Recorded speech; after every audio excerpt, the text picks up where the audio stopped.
আপনার কাছে যদি Redmi 9 active, Redmi 9 sport, Redmi 9 সিরিজের কোনো একটি মডেল থেকে থাকে, তাহলে আপনারা সিস্টেম সফটওয়্যার আপডেট কীভাবে অফ করবেন।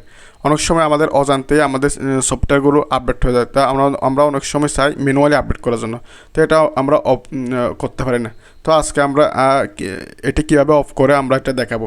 তো এটি অফ করার জন্য আপনারা আপনাদের ফোনের সেটিংয়ে চলে যাবেন।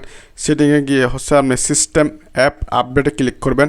সিস্টেম অ্যাপ আপডেটে ক্লিক করে আপনি এখানে ডান পাশে আপনার সেটিং আইকন আছে, ওই আইকনে ক্লিক করবেন। এই আইকনে ক্লিক করে আপনি এখানে অটো আপডেটে ক্লিক করবেন। অটো আপডেটের মধ্যে দিবেন হচ্ছে ডোন্ট আপডেট।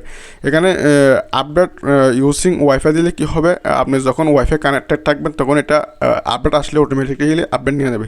আর যখন আপনি updating using wifi and mobile data use করবেন, তখন আপনি যদি মোবাইল ডাটা অথবা ওয়াইফাই দুটারই যে কোনো একটা কানেক্টেড থাকে, দুটারই যে কোনো একটা অন থাকলে আপনার আপডেটগুলো অটোমেটিক্যালি নিয়ে নেবে। তো আপনি যদি চান ম্যানুয়ালি আপডেট করবেন, তাহলে আপনি এখানে ডোন্ট আপডেট দিলে এটা আর আপডেট নেবে না, আপনি ম্যানুয়ালি আপডেট করতে পারবেন। তো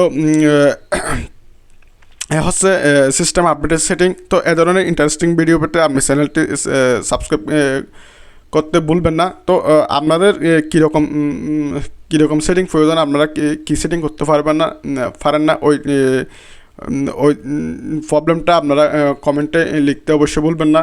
তো দেখা হবে নেক্সট ভিডিওতে, ততক্ষণ ভালো থাকবেন। আসসালামু আলাইকুম।